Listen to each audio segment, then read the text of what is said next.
Hi everyone. Thank you for watching another video on my channel. The title of this story is Waste of Life, Mother Executed by Angry Mob After Doing Unspeakable Acts to Her Child. It's from the r/Nuclear Revenge subreddit.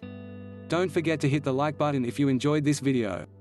Also, don't forget to subscribe and click the notification bell to be notified every time we publish new videos.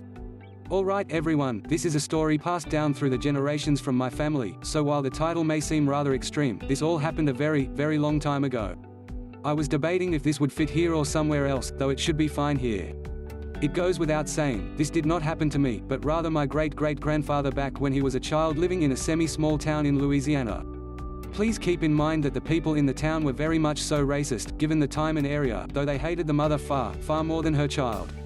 The main characters in this story are as follows: great-great-grandfather, GGF, GGF's father, GGGF, demon mother, DM, Adam, the victim, DM's other son, DMS, sheriff. Be warned, I am not going to spare any of the graphic details, I will be telling the story exactly as I have heard it. Keep in mind, this is all word of mouth. I personally have not been able to confirm this story, but my family insists that this has happened. Our story takes place in the 1880s in a very small town in eastern Louisiana. GGF and his family had moved from their native country of Spain to the Americas to flee inter-family conflict and had decided to settle with some other relatives. Within this small town there was just a few families that had established themselves there, one of which having been DM and her two children. DM had, at one point in her life, been a member of an extremely pronominal family in New Orleans, the woman actually being related to another famous murderer from the city, though distantly. From what GFF's family had been told, DM was a smart, though arrogant woman that had possessed an immeasurable amount of wealth, though lost it after her family disowned her for conceiving a child through adultery in her marriage. She had been married to a prominent doctor in the city, of which they had had one child, DMS, though when another child had been born, the husband had immediately called out adultery. DM's youngest son, Adam, had been born with caramel-colored skin and brown eyes, whereas both of his parents had eggshell white skin and blue eyes. After intense questioning, DM had confessed to having an affair with a local farmer, a man that had once been a slave but freed after the Civil War. Her family immediately disowned her, her fortune stripped, and DM was about to be tossed out on the streets, but her mother had given her just enough money behind the family's back to allow DM to survive far away from the city, dead to the rest of her family except her uncle, the sheriff, and her mother. DM had taken her sons with her, and from GGF's first look it was extremely clear how horrible Adam had been treated. Adam and GGF had gone to the same school, a small schoolhouse that also functioned as the church, with DMS, and on day one GGF noticed DMS repeatedly smacking Adam on the back of the head, punching him in the gut, and tripping him in the mud while away from the teacher's eyes. When GGF asked Adam about the abuse, he had simply gotten the answer, because I'm an ****************. GGF, being an immigrant and not knowing the customs of the town, had shrugged it off and returned to playing. Months passed and the abuse continued.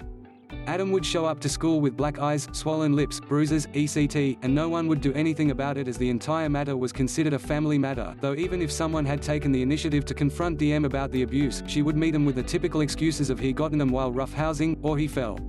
One day though, things changed so much that GGF and his family had gotten involved. Though GGF and Adam weren't good friends, they were the only two boys of age 6 at the time, so it was often that they would end up playing after school or during lunch. DMS did not like this one bit. DMS had come up to the two boys one day, and this is roughly the conversation that had taken place. DMS: well, I didn't know we had an ********* lover here. What's your name? N******* lover? GGF: I don't know what that means, but I'm GGF. You must be Adam's older brother, right? Adam: DMS, leave us alone, we are trying to eat lunch. DMS had apparently thought it was a good idea to toss both boys' food on the ground at this point, deciding that he had a new plaything to bully. DMS: N************************ and N********* lovers like you two don't deserve to eat on tables, go eat your food out of the dirt. It's important to note that DMS was around 12 at the time, double the age of the boys, so fighting back wasn't an option, and even if it was, it would give Adam hell at home. While GGF started to cry over his food, Adam had already gotten on the floor, attempting to pick up his sandwich before DMS stomped on it, but rather than stomp on the sandwich, DMS had decided that it would be far more brutal to punch Adam in the back of the head while he was on his knees. After punching Adam, DMS punched GGF in the stomach before wandering off. Apparently the fact that DMS punched GGF in the gut was enough to piss off GGGF, as the next day GGGF paid DM a visit to sort things out. When GGGF met DM at her house, this was actually the first time they had seen each other, as DM was essentially an introvert at this point. GGGF was met with a tattered, withered mess of a woman.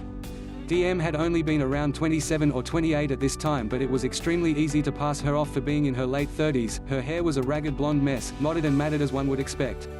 Her face wore a permanent, withered scowl of someone who had fallen from their absolute apex, doomed to fade out of their own existence like a withering weed. Her once elegant gown had become nothing more than a tattered mess used to cover her obese form.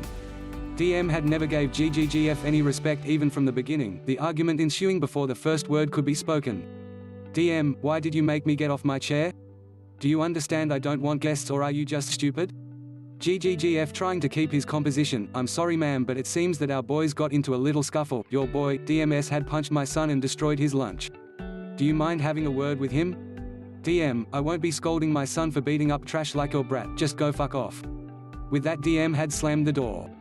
GGGF, feeling that it wasn't worth the effort to keep bothering the stubborn bitch, had decided that the best course of action was simply to teach his son how to fight. GGGF had taught GGF some dirty tricks to disarm DMS, though GGF had never had to use them. The next day something odd happened. Adam was nowhere to be seen.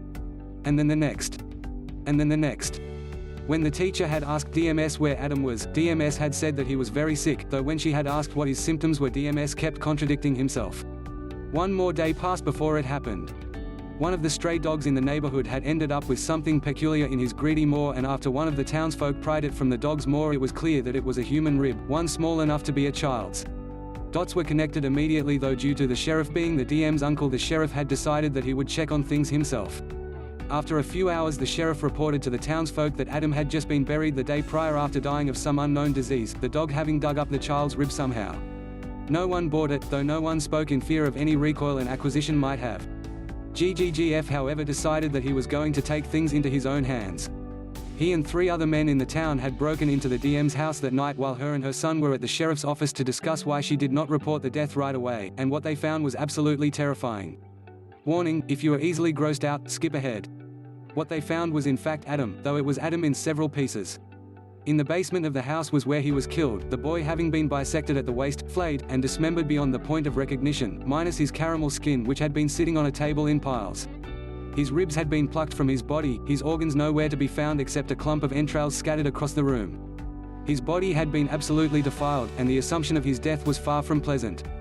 2 of the men stormed back to the town to spread the news as GGGF returned to his family to tell his son that he would never see Adam again. Justice was swift and brutal.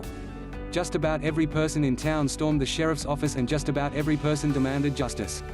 The sheriff insisted that his niece be given a fair trial, while DM had broken down crying, 100 eyes sending unrelenting anger into her very soul as they outraged over the merciless crime she committed.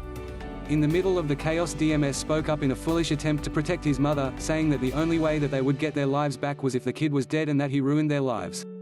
This foolish plea fell on deaf ears, only managing to fuel the rage of the mob as they stormed the room and grabbed all 3 of those inside. DM, DMS, and the sheriff were given no mercy, the crowd grabbing all 3 and beating all 3 mercilessly, DMS losing his life somewhere in the chaos. The remaining 2 were dragged to the top of the largest building and thrown off, though given it was only 2 floors the crowd had continued to beat, and eventually stabbed the 2 until the life left them. And that was it. The 3 were buried in unmarked graves somewhere in the woods, while Adam's remains were buried in the local cemetery. In all, 4 lives were destroyed over the greed of 2 people, both trying to recapture the life they once knew through the most extreme method possible, while one man who could have avoided his death protected his family in a futile last resort. TLDR, horrible mother that abused her half-black son ended up killing her son in order to return to a higher standard of living. Her son who had a part in the murder, and her uncle who had protected her all die at the hands of an angry mob. Like I said at the beginning, this happened a very, very long time ago, and everyone in the story are now deceased. I never got to meet my GGF obviously, but this story had been the collected accounts of the most tragic event that was witnessed by my family, and the others in this town.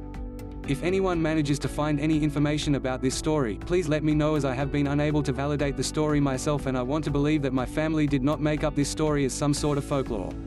Thanks for reading, guys. So some of you guys have been asking about the dialogue. The person who had told this to me was my grandfather, and my grandfather, being a very crass man, liked to throw in expletives to make things interesting. That, along with the dialogue being paraphrased from dialogue that happened well over 100 years ago, is bound to create some inconsistencies. My apologies.